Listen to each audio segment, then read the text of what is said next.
তার নজর ছোট, সে আমাকে তেরা চোখে দেখেছিল। তারা আমাকে বিদ্বেষের নজরে দেখে, তার উপর নজর রেখো। তো আজকের ক্লাসে এইরকম অনেক সেন্টেন্স তোমাদেরকে ইংরেজিতে বলতে শেখাবো, যেই সেন্টেন্সগুলোর মধ্যে এই কমন শব্দটি রয়েছে নজর। তো স্পোকেন ইংলিশের জন্য খুবই গুরুত্বপূর্ণ হতে চলেছে আজকের এই ক্লাসটি। তো আশা করি ক্লাসটি তোমরা মনোযোগ সহকারে প্রথম থেকে শেষ পর্যন্ত দেখলে পরে এই ক্লাস থেকে অনেক কিছুই তোমরা শিখতে পারবে। তো শুরুতেই যেই সেন্টেন্সটির কথা বললাম যে তার নজর ছোট, মানে অনেকে বলে যে আত্মা ছোট বা নজর ছোট, তো এই সেন্টেন্সটাকে আমরা কিভাবে বলবো? তো শুরুতে হি অর শি ইজ, তো এখানে আমরা ব্যবহার করব মিন মাইন্ডেড এই অ্যাডজেক্টিভটা। তো হি ইজ মিন মাইন্ডেড, অথবা আমরা এখানে বলতে পারি ন্যারো মাইন্ডেড।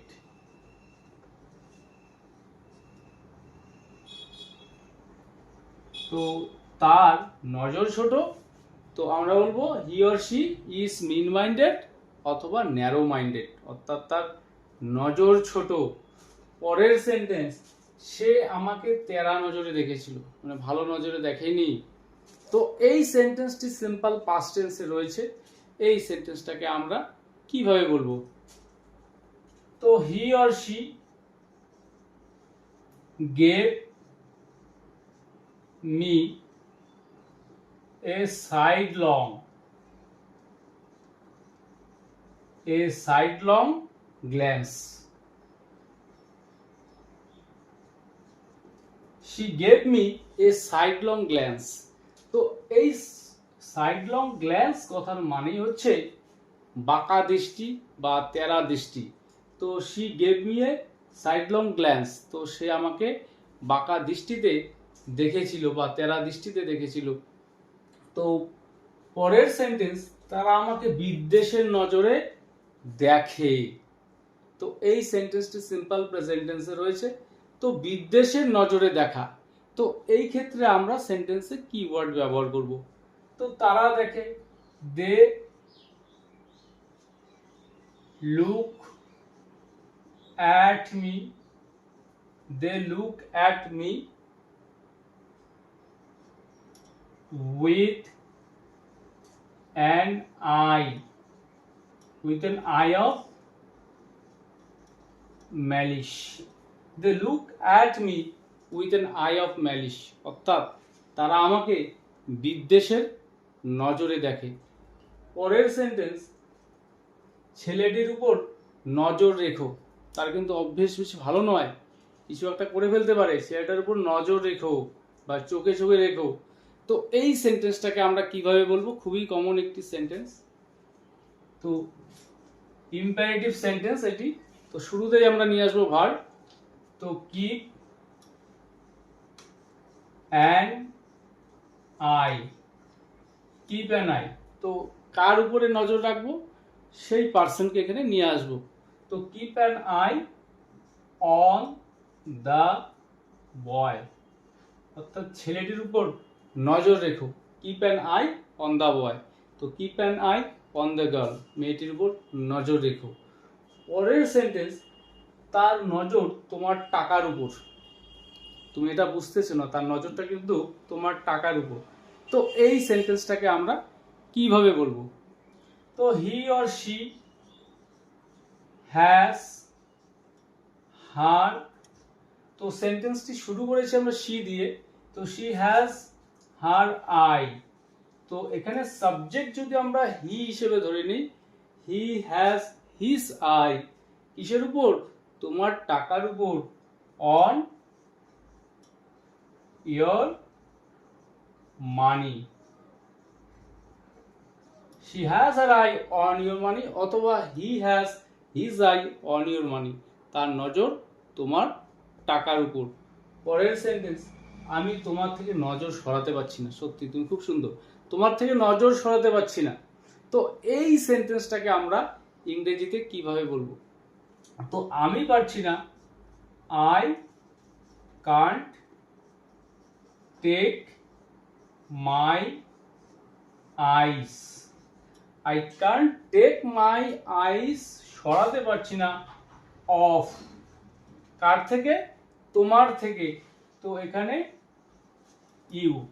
তো সে সরাতে পারছে না তোমার থেকে, সেক্ষেত্রে আমরা বলবো হি ক্যান টেক মাই আইসের জায়গায় আমরা বলবো হিজ আইস। শি সাবজেক্ট হলে হার আইস। তো I can take my eyes off you, অর্থাৎ আমি তোমার থেকে আমার নজরটা সরাতে পারছি না। পরের সেন্টেন্স, সে আমার সাথে নজর মিলিয়েছিল, মানে চোখে চোখ ফেলেছিল বা নজর মিলিয়েছিল। তো এই সেন্টেন্সটাকে আমরা কিভাবে বলবো? সিম্পল পাস্ট টেন্সে রয়েছে। তো he or she made eye contact.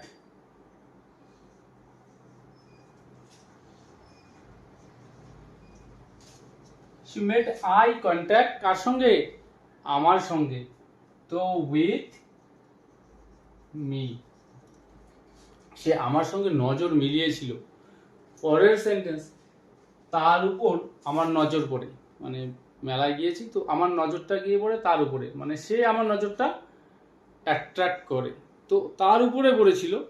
তো এই সেন্সে যদি আমরা বলি, এই সেন্টেন্সটাকে আমরা কিভাবে বলবো? আই স্পটেড হিম অথবা হার, এটা বলতে পারি। অথবা আমরা এই সেন্টেন্সটাকে অন্যভাবে বলতে পারি, হি অর শি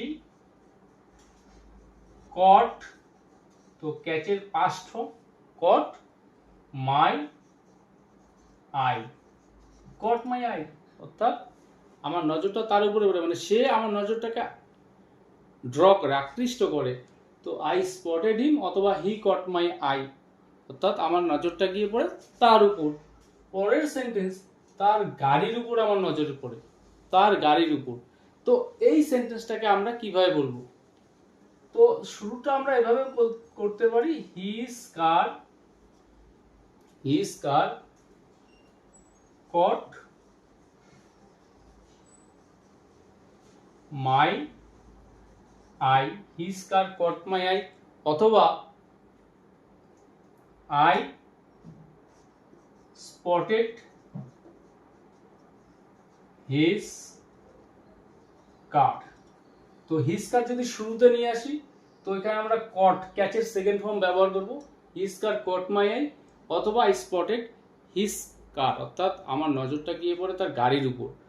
তো লাস্ট সেন্টেন্স, প্রেসিডেন্টের নজরে আসা খুব কঠিন। অর্থাৎ এই যে নজরে আসা, অর্থাৎ ভালো কিছু অ্যাক্টিভিটি করে তাকে প্রভাবিত করা, তার নজরে পড়া। তো এই সেন্টেন্সটাকে আমরা কিভাবে বলবো যে প্রেসিডেন্টের নজরে আসা খুব কঠিন? তো it is hard, it is hard, নজরে পড়া, to get noticed. It is hard to get noticed, কার নজরে পড়া? By the president. It is hard to get noticed by the CM, CM এর নজরে পড়া, নজরে আসা খুব কঠিন, কারণ নজরে আসতে পারলেই টিকিট পাওয়া যাবে। তো আশা করি আজকের ক্লাসে এই যে সেন্টেন্সগুলো দেখালাম, এই সেন্টেন্সগুলোকে ফলো করে তোমরা সিমিলার সেন্টেন্স প্রচুর বলতে পারবে, লিখতে পারবে।